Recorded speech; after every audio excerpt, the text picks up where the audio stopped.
all, and welcome everybody to the IFSO webinar on the IFSO position statement on endoscopic sleeve gastroplasty for the management of morbid obesity. We are excited to have a stellar faculty today, and also that we have more than 600 participants that will be joining online. So with no further ado, I'd like to introduce the panelist and the speaker and my co-moderator today. I'm Silvana Perretta. I'm professor of surgery at the University of Strasbourg in France. I am also the head of upper GI surgery and interventional endoscopy also here in Strasbourg. I'm the vice president of BIWA, the Bariatric Endoscopy Association, Worldwide Association, and I'm part of the IFSO committee on bariatric endoscopy. It is my great pleasure to co-chair this event today with a very dear friend, a spectacular endoscopist, Professor Ivo Boscoschi, who is professor of gastroenterologist at University Cattolica del Sacro Cuore in Rome, Italy. As I heard, is beautiful and sunny there today, Ivo. Our main speaker today, Bahram Abudaye. Bahram is a dear friend. He's a spectacular endoscopist, but also a scientist, an innovator, and an entrepreneur. And Bahram is the director of interventional gastroenterology at Cedars-Sinai Medical Center in Los Angeles, California. He's also the executive director and associate dean for innovation. And Bahram is going to give us a 30 minutes speech on the position statement. I have also the pleasure to have two panelists, two dear friends. The first, ladies first, Christine Stier. She's professor of surgery. She's a surgeon endoscopist and the head of bariatric endoscopy of the interdisciplinary endoscopy unit in Mannheim, Germany. She's the chair of the IFSO Bariatric Endoscopy Committee and the president of BIWA. And then last but not least, Professor Al-Khatami. Professor Khatami is professor of bariatric surgery and the medical director of a new medical center, the president of SADI, Society of Bariatric and Metabolic Surgery at University of Riyadh, Saudi Arabia.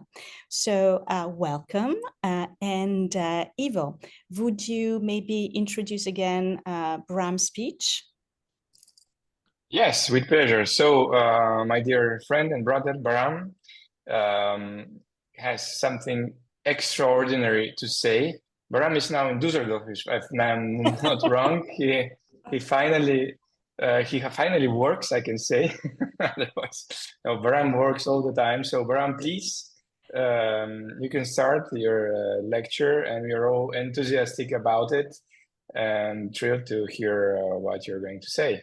So Bahram, before you start, I just want to remind that this is meant to be an interactive webinar. So please send us questions, type in the chat box. We will monitor and make sure we answer all the questions, even the provocative one. Please do send us also provocative questions. This is such an exciting topic.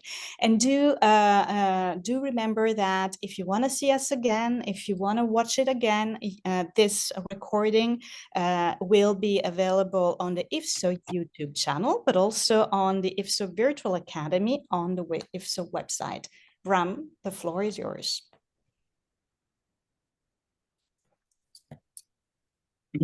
Dear colleagues, welcome to this IFSO webinar talking about the IFSO Bariatric Endoscopy Committee Evidence-Based Review and Position Statement on Endoscopic Sleeve Gastroplasty for Obesity Management.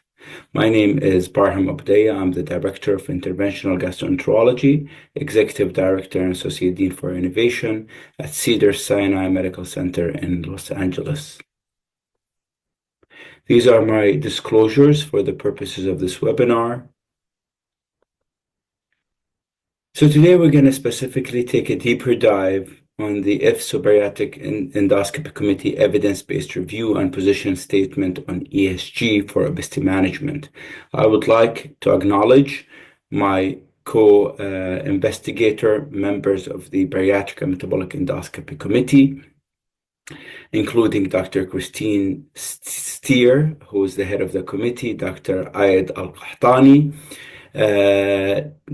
Dr. Reem Sharaiha, Dr. Mohit Bandari, Dr. Silvana Perretta, Dr. Sai Pishimolger-Pino, Dr. Gerhard Prager, and Dr. Ricardo Cohen, the president of IFSO. Also, I would like to acknowledge colleagues who contributed significantly to this big effort, including Dr. Vitor Brinaldi. He's a methodologist and a researcher at the University of São Paulo, specializing in endoscopic techniques and methodology. Dr. Nitin Jagtab, he's an expert in systematic review and meta-analysis at the Asian Institute of Gastroenterology. Dr. Rakesh Kalpala, he's a senior consultant at the Asian Institute of Gastroenterology in India and a content matter expert. Of course, the IFSO Scientific Committee for critical review and multiple rounds of revision and edits of this document prior to being appropriately vetted and approved. And our IFSO Executive Board for critical review and also multiple rounds of revisions of this document prior to approval. Before we take a deeper dive on why we did this effort and what our findings were, it's important to highlight where we are as far as obesity management and what's the unmet need still in 2025.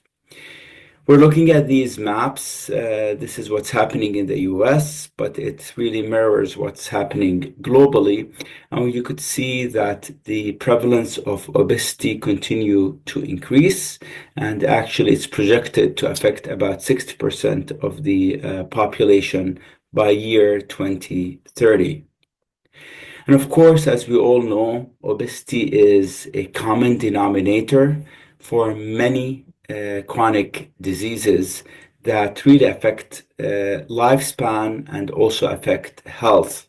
And these diseases are highlighted in this graph. So if we target obesity, we also could modify or reverse many of these chronic diseases. It's a very costly problem. Nobody has a really good grasp on its cost, but you could see it's now measured in the trillions rather than the billions of dollars. So significant impact on both the healthcare system, quality of life, and lifespan of our patients. Our understanding of this disease has also changed. We now understand that this disease is a intertwine of three important entities that become three important treatment goals. First, we have adiposity-based chronic diseases, which is related to excess fat being stored in the body. And that the treatment goal here is for weight loss through any measure, whether restrictive or whether mediated by the small intestines, to reduce the total body adiposity to impact that important endpoint.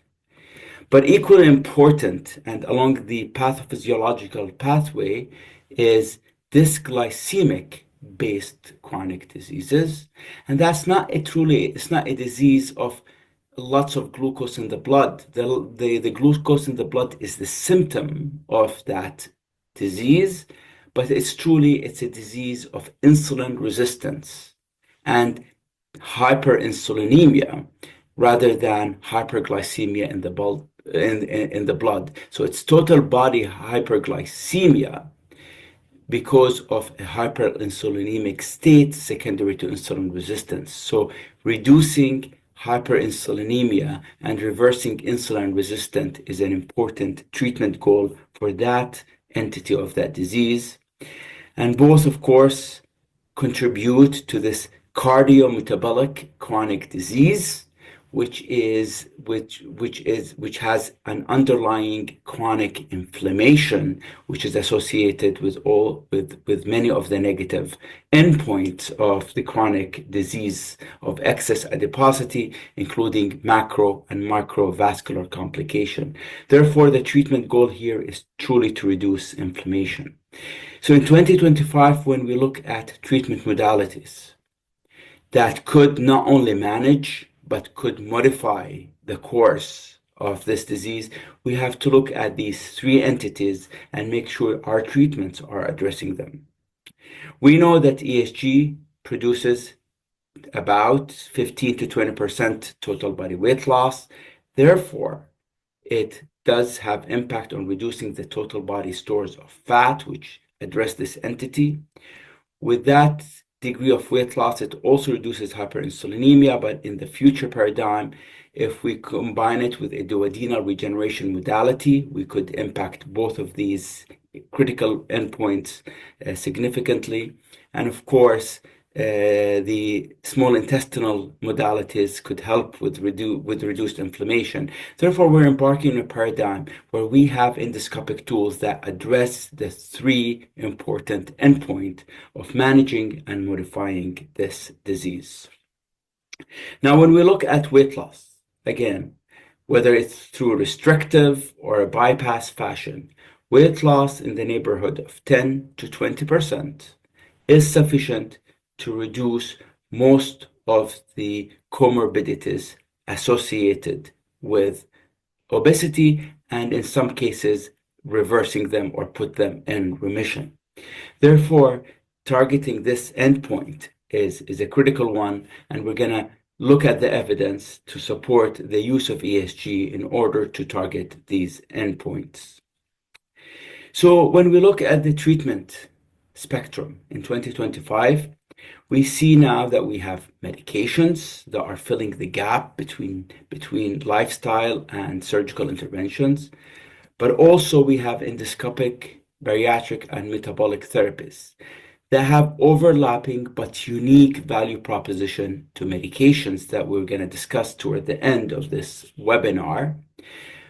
But the medications are effective, but requires compliance, and they have cost, and they have adverse events or side effects that come with them, which makes significant portion of the patients discontinue with them in the months after their initiation. Endoscopic procedures, they're a procedure, so they carry slightly higher immediate risks of the intervention, but they're associated with less symptoms, better compliance in some cases, and also could be cost effective. Therefore, there is this intertwined of unique and overlapping value proposition between these two entities, and together, hopefully, they could bridge the gap in the management of obesity and its complication.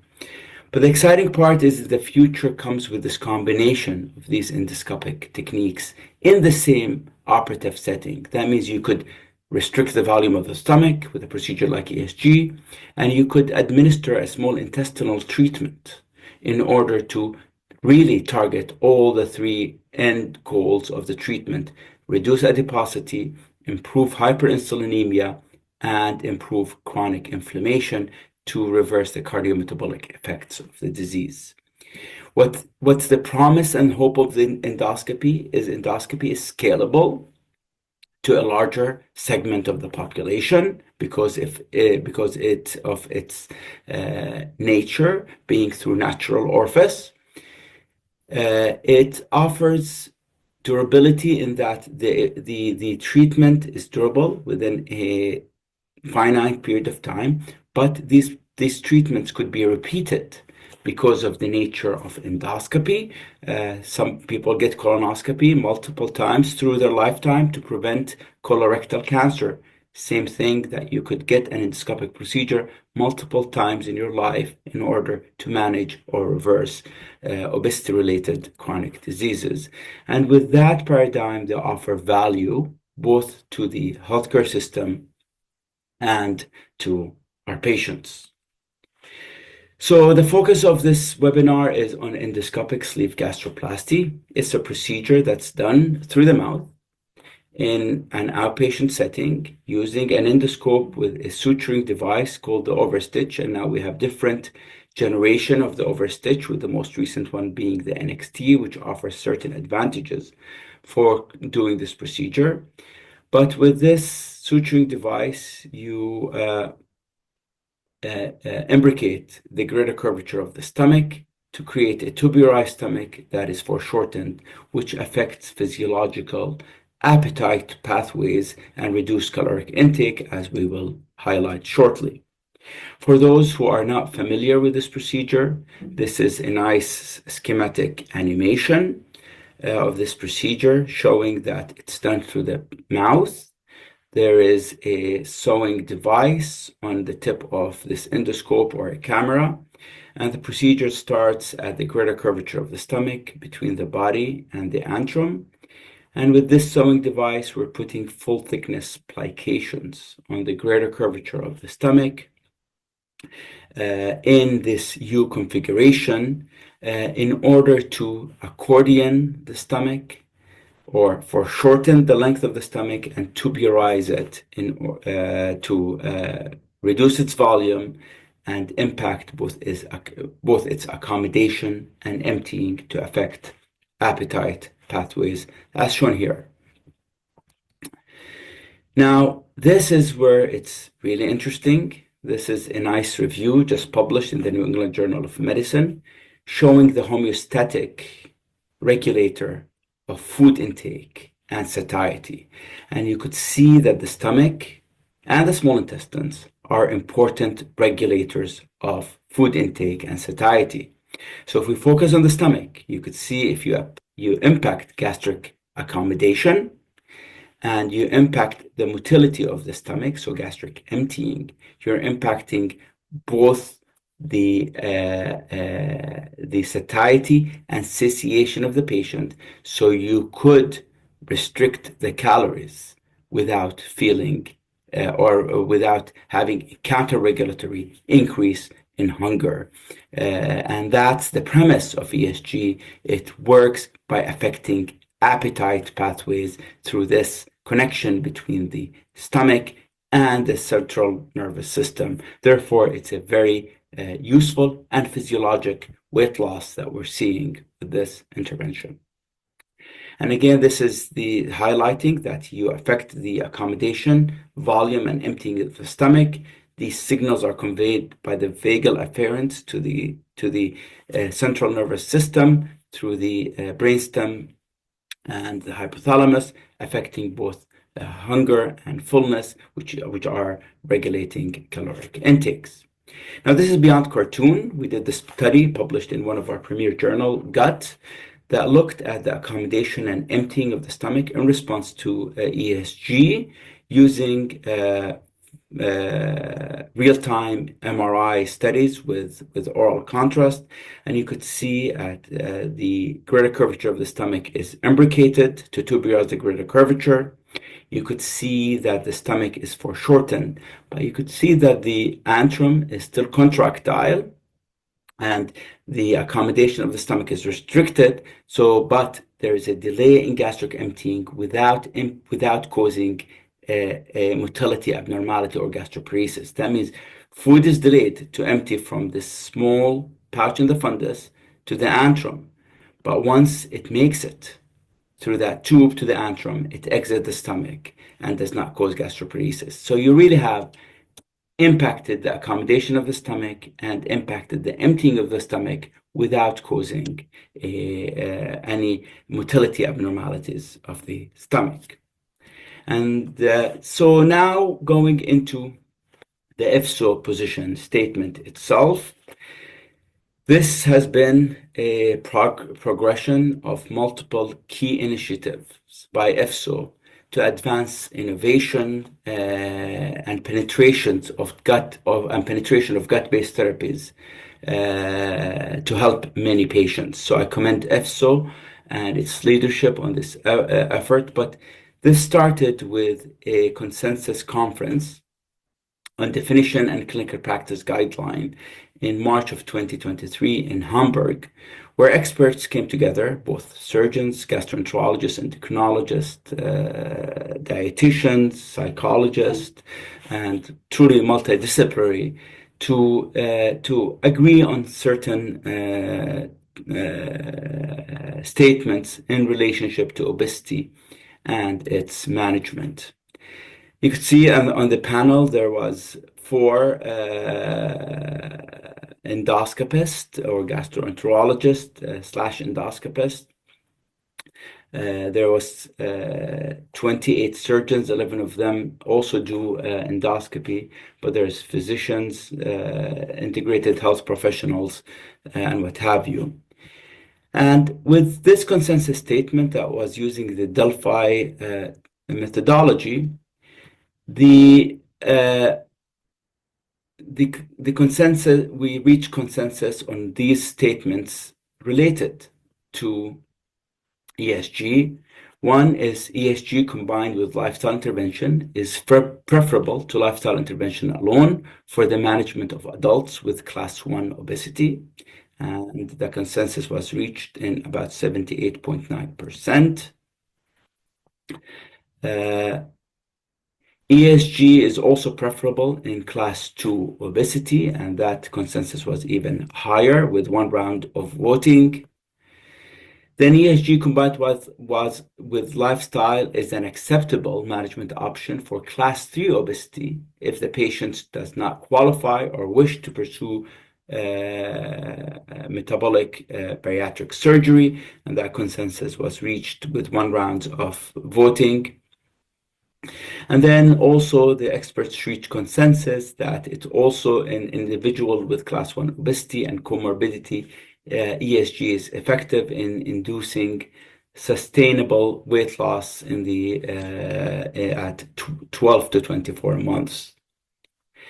When we looked at the adolescents population, there was one statement that was agreed on, which that ESG combined with lifestyle intervention is preferable to lifestyle intervention alone for the management of adolescents with class 2 obesity, as shown here.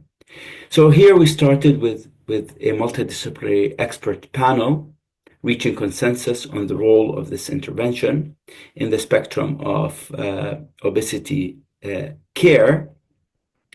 And it was time to put that consensus in perspective with evidence-based, stringent methodological review to substantiate and support the consensus statement that that the IFSO put together. Therefore, we conducted a comprehensive systematic review, followed by the preferred reporting items for systematic reviews and meta-analysis, PRISMA, and the Cochrane guidelines. The results of the systematic review included 44 articles encompassing about 15,714 patients receiving ESG. The studies varied from large case series to cohort studies and a randomized control trial. The mean baseline BMI was 37.5 kilograms per meter square. The review focused on weight loss outcomes and safety predominantly. This is the prisma of the flow through the study. Again, finally, we identified 44 papers that met the inclusion criteria into the systematic review and meta-analysis. This is a summary of the pooled data showing that at 1 year, there is about mean excess weight loss of 53%, mean percent total body weight loss of 17.5%. And you could see that that this is maintained to the 36 and in one study 60 months time period as shown here.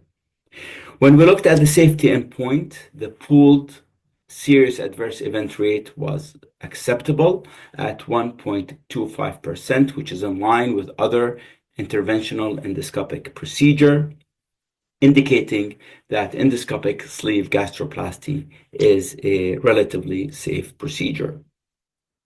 The quality of evidence was low to moderate, namely because it was coming from case series cohort studies and one randomized trial. You need multiple randomized trials to push the evidence to beyond moderate, but this is in line to many other interventions that we're using in clinical practice.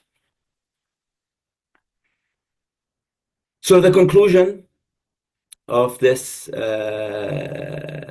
effort is that the IFSO Bariatric Endoscopy Committee, after conducting a comprehensive systematic review and meta-analysis, endorses endoscopic sleeve gastroplasty as an effective and valuable treatment for obesity. ESG provides significant weight loss outcomes and demonstrate a favorable safety profile with low rates of serious adverse events. Thus, the IFSO position statements support and provide an evidence base for the role of ESG within the broader spectrum of obesity management, as highlighted in the Delphi consensus statement by IFSO.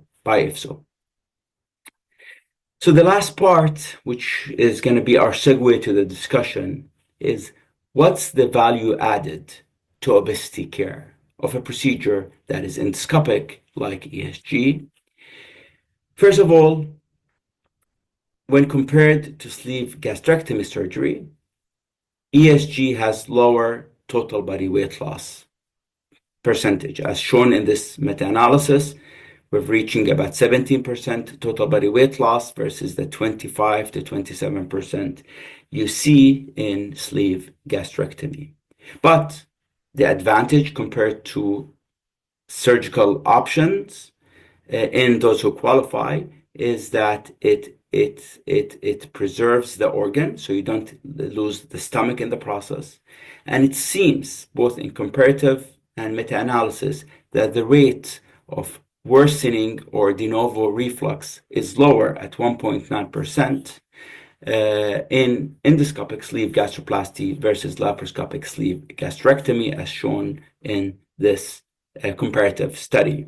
When you look at a meta-analysis of the pooled studies, that also substantiate that conclusion that the rate of de novo or worsening GERD is lower at 1.3% versus 17.9% for laparoscopic sleeve gastrectomy. So when we compare it to the surgical option, in the right patient population, ESG has unique value proposition for that segment of patients.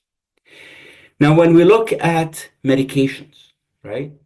Medications are getting better and better, reaching total body weight loss in the 15 to 20 plus range, which is associated with, of course, improvement in metabolic benefits. However, medications have issues with compliance, especially given the high rates of GI adverse events and the high discontinuation rate. And since these medications are chronic or chronically to be used, if you stop the medication, you lose the benefits of these medications. There is the issue of costs that comes with these medication, and the issues of long-term risks that we're still learning about. So medications are an important pillar. They're getting better. They're safe. However, they have some limitations as highlighted. So they have unique value proposition but also have some limitation. Endoscopy or ESG reaches weight loss in par with the moderate medications at the 36 months mark, which is also associated with improvement in metabolic benefits. Compliance is not dependent because you get an endoscopic procedure as an outpatient, and that effect is going to last for the many months after, whether you remember to take a shot or not. Therefore, compliance is an advantage or unique value to ESG. And although it's an intervention that has higher immediate risk of some adverse events, the long-term safety profile is very safe and given its organ-sparing nature, does not require lifelong replacement of micronutrients. Therefore, there's unique advantages to ESG Some of them overlap with medication, but some are very unique to ESG. Now, this is just published in JAMA Network in Diabetes and Endocrinology, showing in a very large cohort of hundreds of thousands of patients that whether you look at in type 2 diabetes, obesity, or type 2 diabetes and obesity, there is a significant discontinuation rate of GLP-1 agonist at 6 and 12 months, and now there's data at 3 years showing similar phenomena.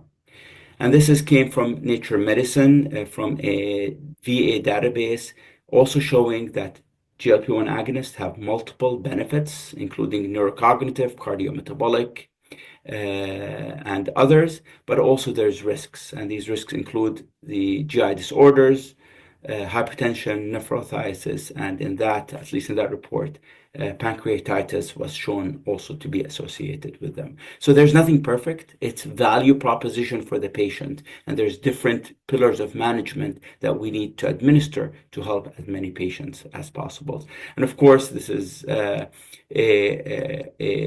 cost benefits analysis showing that ESG in the current form is more cost effective than medications, but of course these things could change with changes of price points and what have you. So we'll finish with talking about other platforms that are going to come to remodel the stomach to create a similar benefit to ESG. And the committee, I'm sure, is going to update the IFSO guidelines as more data mature with these platforms. This is the USGI incisionless operating platform, or IOP, that uses a plicating device and sutures with baskets to create multiple plications to remodel the stomach in a shape that looks similar to endoscopic sleeve gastroplasty done with the overstitch device. And as you could see, this is the animation of this procedure, and this is the final anatomical manipulation as shown here with a shorter and narrower stomach, similar to what could be done with other modalities. Then there's the automated suturing device that uses an automated suture that hopefully will even scale further the benefit of gastric remodeling to a larger cohort of patients, because this is easier on the operator given the automated nature of suturing, and with the idea that there's automated suture line and you are remodeling the stomach to affect the accommodation, and as shown here, using this automated suturing line that reduces the stomach and affect the appetite pathways that we discussed before. And finally, the Indomine device that's create an anterior posterior plication using suture with anchors that also have shown significant promise in creating a durable gastric remodeling intervention shown in these endoscopic images here. So the future is bright for endoscopic therapies, both for obesity and metabolic disease and combined gastric and small intestinal intervention. Looking forward to the discussion, and thank you for your attention. Thank you very much, Bahram, for the fantastic lecture, which really covers the work done by the IFSO and all the authors of this paper, but the IFSO in society in general, but also I would say all the work of the pioneers in this field. Which has been acknowledged during your presentation. So we have a very active chat here, and maybe I would give first the floor to Christine and Faisal Katani if they want to ask some questions. And if you still want to think about it, I have already a list of 5 questions that have been entered in the chat. Thank you, Silvana. I have to say, first of all, congratulations, Barham. I loved this picture with the three ways of, or the three therapy aims for obesity. I like this very much because this made so clear that obesity is a disease and that hyperinsulinemia is really a problem globally. I always say the insulin level across the globe is too high, and I think that's true. And this demonstrated so nicely what has to be treated if we want to treat this chronic disease. Absolutely. And thank you very much also. Of course, we will update the position statement with other interventions that will come up.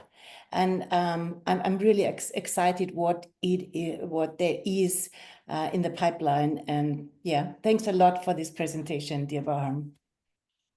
Maybe Professor Al-Kattani, a comment before we start with the Q&A? Thank you so much for everybody here, and thanks, Barham, for an excellent outlines of a lot of aspects of ESG and other endobariatric procedures. And I think now we can clearly state it that there are other modalities of treating obesity, talking about bariatric surgery or medications. Now we have very clear and endorsed intervention in our hands. It's not anymore debatable or questionable. It is part of our practice. Now I can see worldwide, there are many people, maybe some of them are listening to us today, are really looking hard how to learn these techniques and this procedure. So now we are in another stage where we deal with training, educations, and establishing this and incorporating this endoscopic gastroplasty and other endobariatric procedure in our practice. Now, again, positioning endoscopic gastroplasty in our practice is very critical. It's not a replacement for bariatric surgery. It's complementary, and it is suitable for those who are not candidate for bariatric surgery or those who are not accepting bariatric surgery. So this is very clear to make it from the top, let us say, statement where bariatric surgeon, endoscopist, gastroenterologist are working together to support the patient and help them to find a solution for their disease in different categories. On top of that, it's also suitable for those who are overweight, because we can see now, I can see in my clinic, 25% of the patient we are operating today on them have been on anti-obesity medication. Doesn't mean that the medication is not good, but the sustainability of anti-obesity medication is not as good as endobariatric or others. So now we can say those who are not really overweight, for example, not necessarily to be 30 BMI or above, even overweight are also candidates for endobariatric surgery and ESG. Thank you very much. And maybe we can start answering some of the questions, because the questions that have been entered are very often some are naive, some are actually really tough. So brace yourself, and what we can do a rapid fire of questions, maybe a short answer with the panelists, and of course Barham and Ivo, who's co-moderating. I would start with one that actually, Barham, you touched on during your talk. Is ESG a suitable operation for adolescents? Well, I will answer, and then I will have Professor Al-Qahtani answer, because he did most of the work on this area. But from a physiological standpoint, what's the characteristics of what we're looking for an intervention for adolescents? We're looking for the least invasive and an intervention that's associated with the least macro and micronutrient deficiencies, because they're growing. There's a lot of psychosocial and behavioral issues in this population. So when you put these concepts together, you realize that given that you're not removing the stomach, and it's not a permanent alteration to the stomach, it's an appealing concept for this population. Now, of course, it's not a magic cure by any stretch, but it's a tool that if you combine it with a behavioral program that is even more intense in this patient population, you could get good outcome and you could bridge them to adulthood with better chances of fighting this disorder of obesity and metabolic disease. But I would have Dr. Qahtani comment and others in the panel as well. Absolutely, Barham, thank you. I think what you stated is right. And I can answer yes, it's suitable for children and adolescents. Our indication above 10 years of age, the reason above 10 years of age from anatomical point of view. Otherwise, maybe you should be a little bit cautious about the wall of the stomach being a little bit thin in children and adolescents. But 10 years onward, yes, we have done more than 258 children and adolescents. Some of them already published, some of them not yet. And the outcome is almost similar to adults. And what is good about it, as Barham stated, it can be referred to any other procedure, it can be removed completely. And this is the beauty about ESG in general. ESG is a very nice tools in your hand. You can do whatever you want in the future. You can remove it, you can redo it, you can do sleeve gastrectomy after it. You can even reinforce it with whatever you want. You can. So all options are there in your hand. So in children and adolescents, safe and can give them a bridge if there is no decision making yet in a certain age until they are in adult age. Thank you. Thank you very much. I'll stick with the indication first, and then we can move to other topic. There is a question regarding is it ESG a good indication a patient who did not respond to intragastric balloon? Who would like to take that? I can answer that as well if you want. For balloon, I saw also a question there, the difference between intragastric balloon and ESG. Now, weight loss is less in balloon, which is about 10 to 15 kilogram weight loss or around this, and ESG is higher. Pain and symptoms, post-insertion of the balloon is higher than ESG. So ESG is less painful, less and better tolerated. Durability of ESG is higher. So yes, the ESG there are studies up to 5 years, while balloon with a swallowable balloon for 4 months, and 1 year balloon or Bera is 1 year, and afterward you have to depend on yourself as well. So the difference, can we do it after balloon? Yes, we have done it after balloon, but I recommend to wait at least for 2 to 3 months for the stomach to subside, the edema to subside, and then you do it.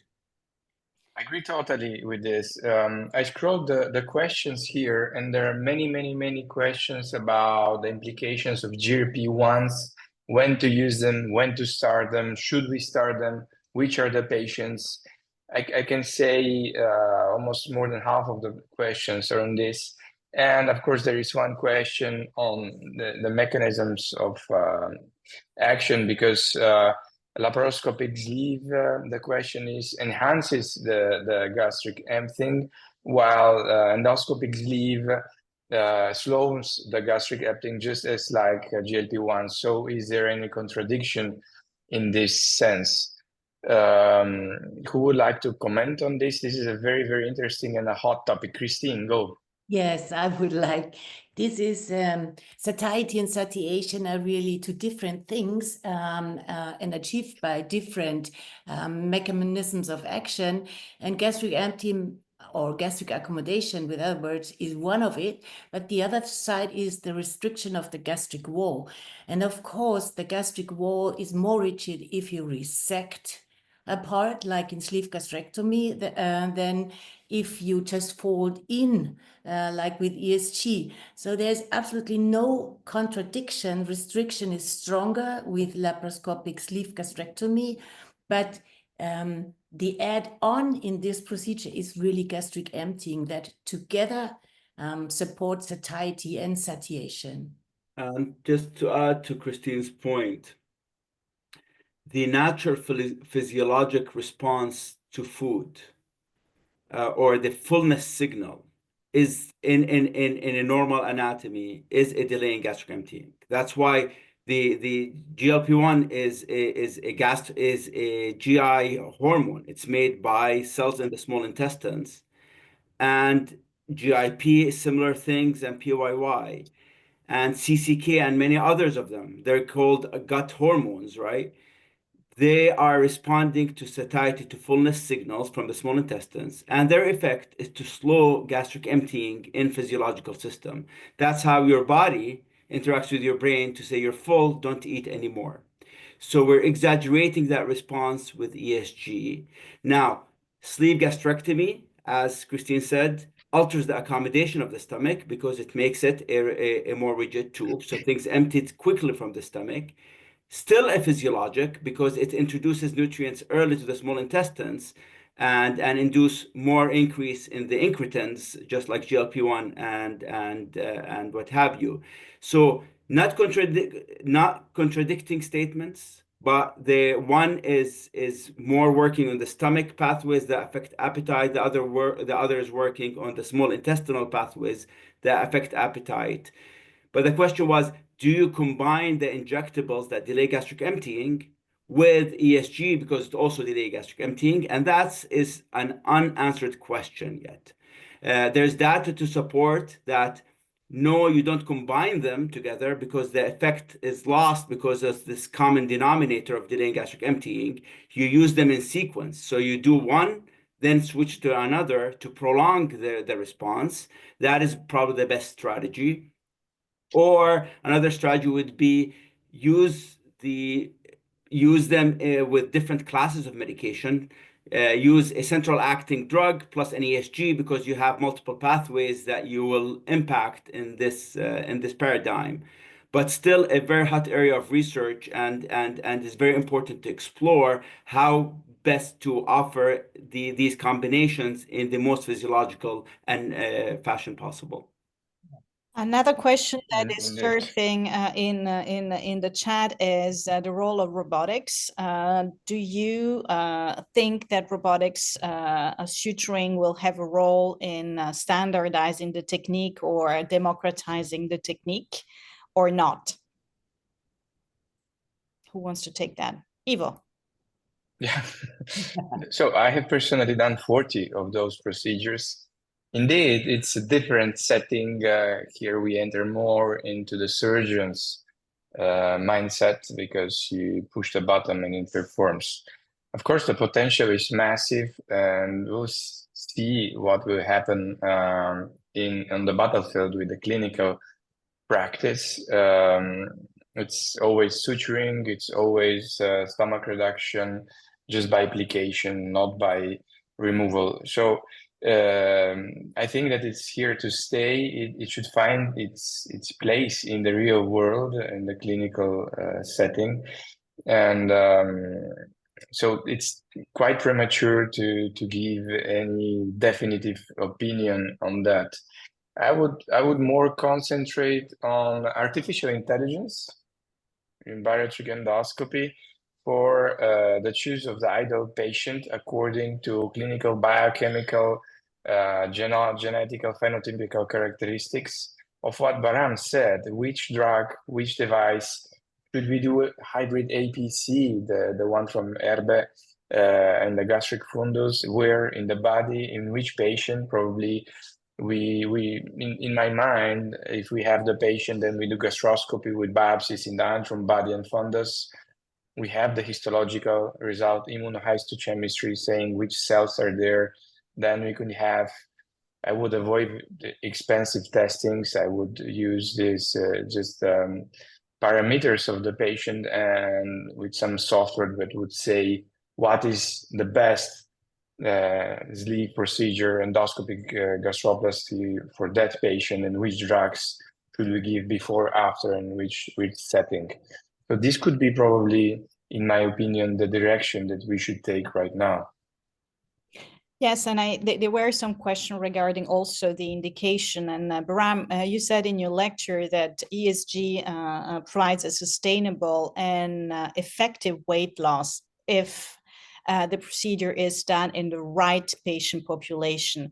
Can you elaborate a little bit more on what you on the right patient population?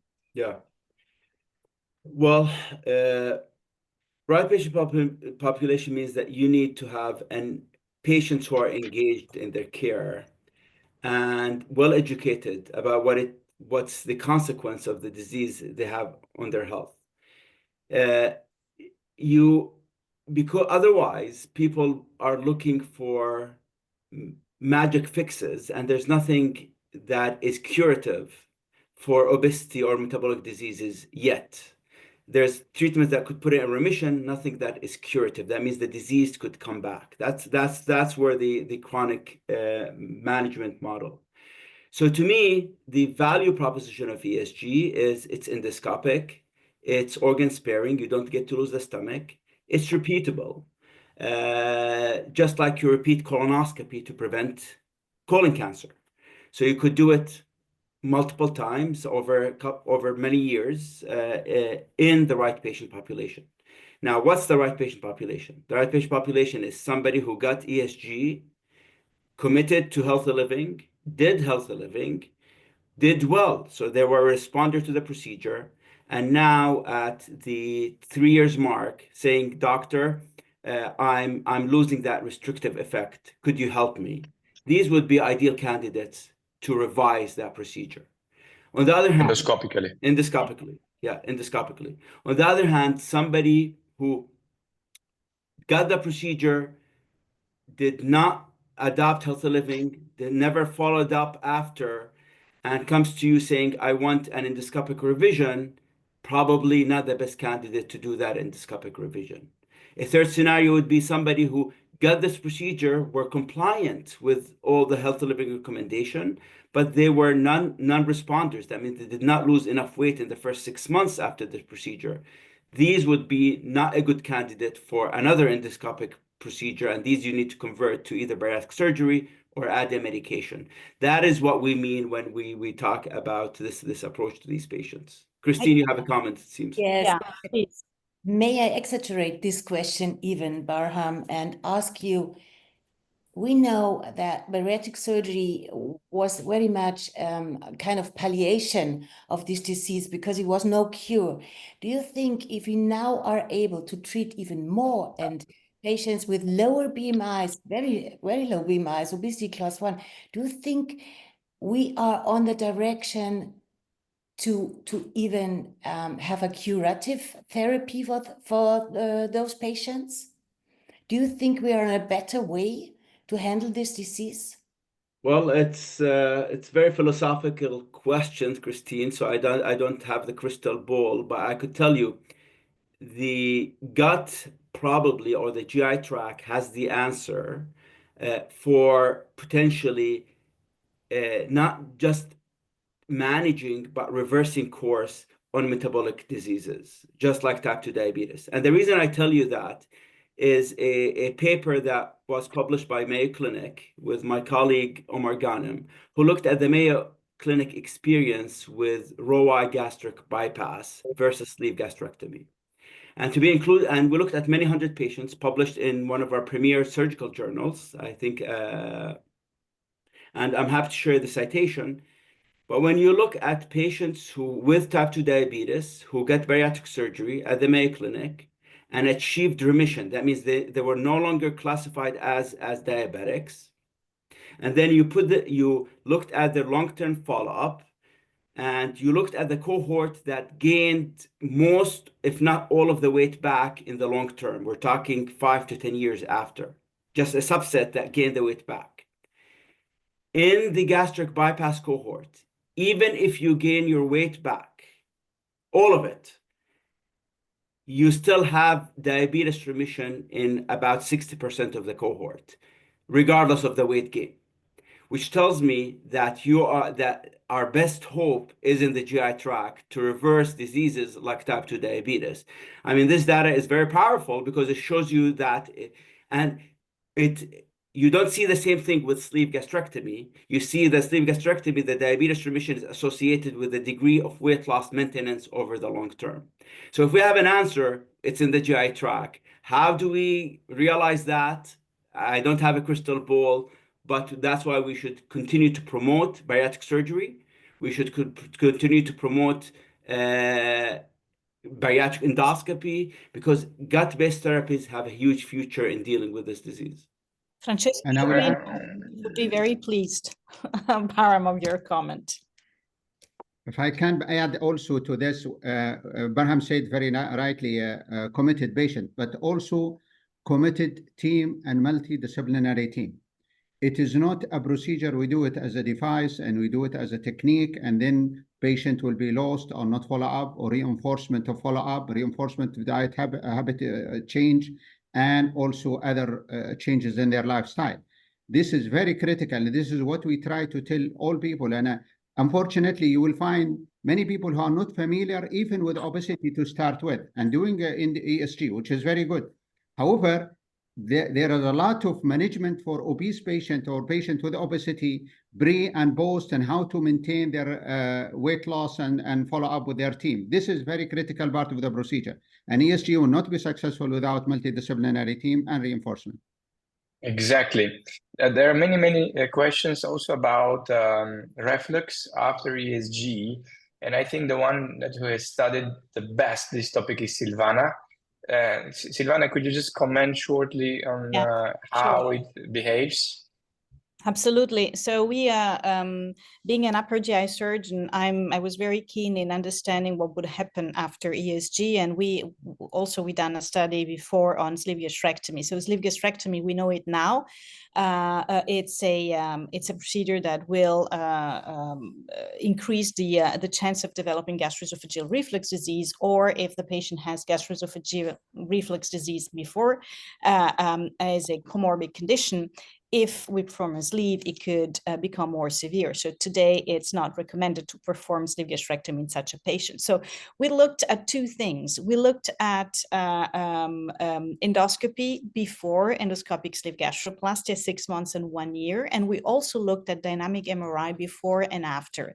And what we found is that endoscopic sleeve gastroplasty does not increase the risk of developing gastroesophageal reflux disease. It does not interfere in the general progression of gastroesophageal reflux disease. So if a patient has already gastroesophageal reflux disease before he has an ESG done, he will or she will either improve the disease because of the weight loss, or stay with the disease at the same level, from a symptomatic point of view, but also from an endoscopic point of view.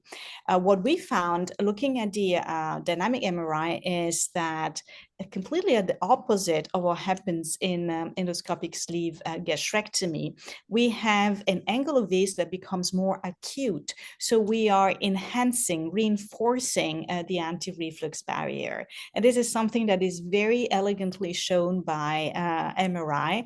And of course, when you correlate this with the clinical findings, you can definitely say that this is not a procedure that is inducing or facilitating gastroesophageal reflux disease. Thank you, Silvana. That was an amazing explanation. I do have one question, and maybe the surgeons in the panel can answer that. This is something that is very stressing for surgeons. Do we have a hard time revising surgically a patient who underwent an endoscopic sleeve gastroplasty? I personally don't. It's especially if it was our patient who failed, or if it was a bridge to surgery. I think you do not need any additional like time to perform the procedure, or maybe attention. Dissection is very easy. I don't know, maybe Professor Al-Kattani or Christine, you want to comment on that? Because I thought there were no failures. Yeah, no failures. No. I mean, for you, Ivo, I do have some failures in some patients. I can comment myself on this. We have good experience with revision and conversion of ESG to LSG. It's there is no extra effort. The most important to know how to do it. I have heard some stories of surgeons spending 4 hours figuring out how to remove ESG and do LSG. Why? They don't have the experience to deal with the sutures inside the stomach. So they are just trying to open the stomach from inside and remove from outside and remove everything. That's absolutely not right. So simple procedure is you go and do mobilization of the stomach as sleeve gastrectomy as routine. You occlude the duodenum. You go endoscopic in 5 minutes or less than 5 minutes, you remove all switcher and all anchors and needles there, and you do your routine sleeve gastrectomy as usual. There is no problem. Yes, absolutely. So I would encourage every bariatric surgeon to do on-table endoscopy because you're going to improve your results. And in this case, you have a beautiful view. And as you said, you can remove mainly is the cinches that may create a problem if you staple on them. Of course, if you're doing a bypass, you're in virgin territory, so you're far away from the ESG sutures, unless you did something very artistic that is not recommended by the currently used patterns. It's 3 p.m. here in France. Any final comment from the main speaker, Bahram Abudaye, or my fantastic panelist, or my co-chair, Dr. Bruskowski? A final word? Wow, this is, I mean, we should make more often this kind of events because there are many other questions people want to know. It's a hot topic, extremely hot topic developing. So this is my message. We should gather again and just discuss and let people ask questions, and we can help in anything. Christine, please. Yes, at the end, Silvana, I just want to come back to the beginning, and I really have to congratulate IFSO for this for the guidelines, because it was a lonely decision, but still a right decision to include adolescents in that. And I really think this is the future. We have to treat this patient population, and I think ESG is really the right procedure for that. And these are my words, final words to that. Congrats on these guidelines. Thank you. Bahram. Absolutely. I echo the gratitude and appreciation. I also am very grateful for IFSO for its forward viewing of innovation and how do we scale the benefit of using the GI tract to help many patients with these disorders. I've seen a lot of comments in the questions. We had a very active chat box here about, is this a procedure for a gastroenterologist? Is this a procedure for a surgeon? And this is procedure for whoever could do it successfully and effectively. That's why endoscopy is a tool, and we need to look at value creation for patients and optimizing outcomes. So surgeons are well suited to do this procedure. Gastroenterologists are well suited. The idea is those who are technically capable and well trained to do the procedure and have the programs to support their patients in the process. So this is, and we learn more from each other. You could see this panel. There's surgeons and gastroenterologists working together because we all have our blind spots and we complement each other, and we are becoming way more similar than different. So I think our fields are emerging, and we do a better job for our patients if we collaborate and work together. Exactly. Thank you, Bahram. Professor Al-Kattani, final word? I cannot add any more of the Bahram said. He summarized it and stated it very well. It's a cooperative approach. Team, surgeon, gastroenterologist, and multidisciplinary team to achieve the goals and create bridge a gap between other medications and bariatric surgery.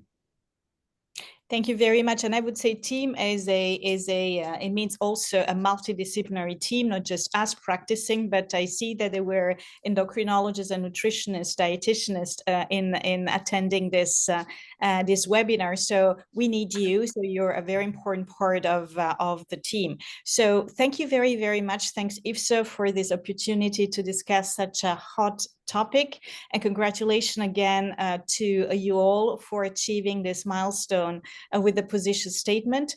I think we should do this again. So let me just put it out there for IFSO to organize another webinar and answer all the questions that unfortunately we didn't have the time to answer. So thank you very much for participating, and à très bientôt. Bye to all.